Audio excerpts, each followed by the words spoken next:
Hi.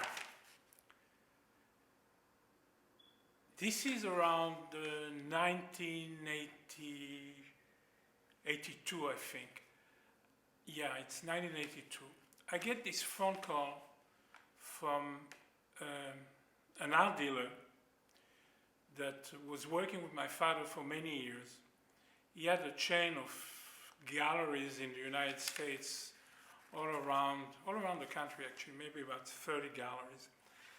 And he calls me, he tells me, Ron, I know you know Andy Warhol. I said, yeah, I know him. He says to me, Ron, you have to help me. I said, what is it about? He says, I don't know him, but I want to do some work with him. I said, okay, why don't you call him directly? He said, well, you know me, I prefer to work to somebody that already knows him. I knew Andy, not very well, but I knew him. He was, I met him many times around Studio 54. I met him in a social context, and he knew who my father was, and so I had access to him, and he was always very, very kind and very nice and kind of like unassuming, at least to me. So I called him, and I called the factory and I said, I'd like to meet Andy, can I come to visit him? I have something to talk to him about. So whoever picked up the phone, I think, then I get a message back. He said, oh, you know what, come tomorrow around 3 o'clock. So I was, I think I was in my mid-20s, 25, 24, 26, something like that. And I drive, I take a cab, and I go to the factory, and factory in Union Square, and I'm waiting, and they bring me to see Andy, and we walk through the factory, and there's a big, big hall, and then there's another room where he has the conference table. So I sit down there, and I just tell Andy, I have this guy who, I don't know if you know him, but he's an art dealer, and he feels that he would like to do some work with you. So he asked me some question, who he is and what do they do and stuff like that. He said, Ron, I don't do the business. Talk to my business manager, talk to Fred Hughes. So Fred Hughes came into the room, and there I start to expose, what my friend and art dealer wanted to do. I told him that they were interested in doing some projects with Andy, and he was looking at me at the same time, and he said, I'm busy, I have a lot of things to do, this is not the right time, talk to Fred and see how these things will go, and so I exposed the idea. I said, these guys are very serious, they do work all over the world, and they would love to do some work for you and with you, and that could be something quite fun for you. So, I'm here, I'm like, young guy, and I'm talking to one of the most famous artists in the world, and kind of very, very cool.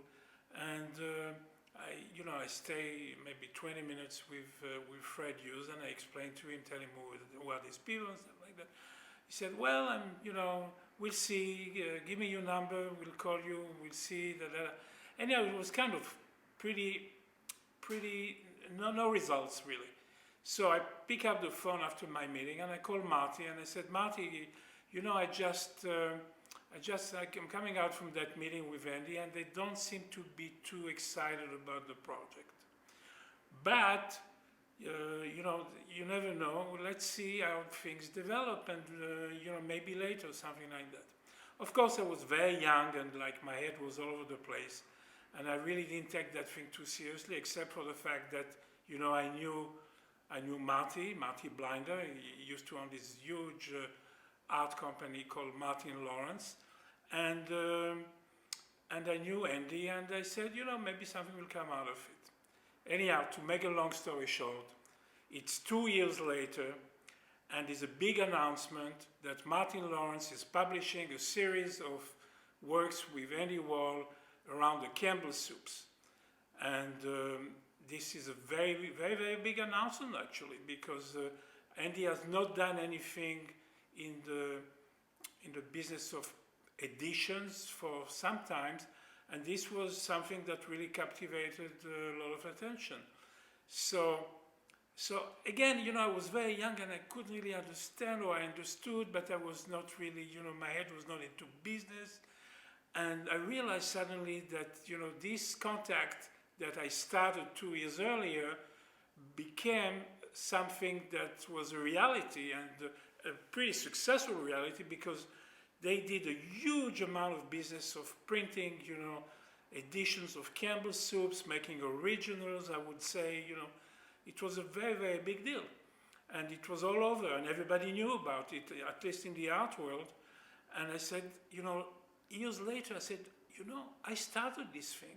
I got nothing, not even a piece of Campbell soup or anything. And Marley was a very good friend of mine, and of course a very good friend of my father.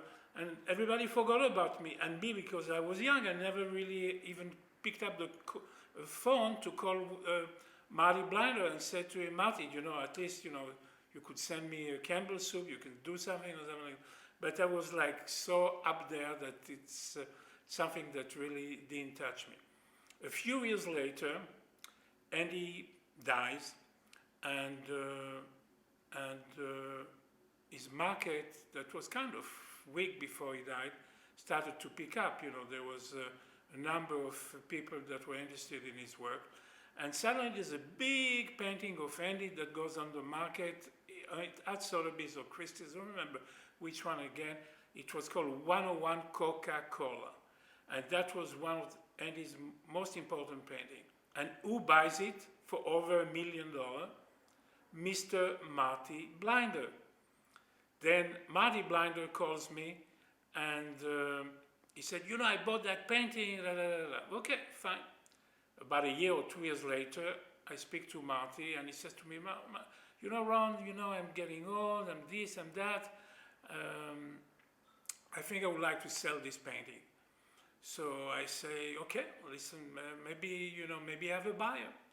So at the time, I knew a guy that was just starting to be a collector, and nobody really knew about him. His name was Jose Mugrabi. So I called Jose, and I said, I'd met Jose with Regine, who was a nightclub woman, and I had dinner with Regine at Jose's place at Olympic Tower. And, he was kind of Israeli, Colombian, he spoke Hebrew, he knew who I was, he knew what my father was. So I felt like, maybe this is a good shot and I should call Jose. I called Jose and said, Jose, I have this painting, it's 101 Coca-Cola. It's a fantastic painting.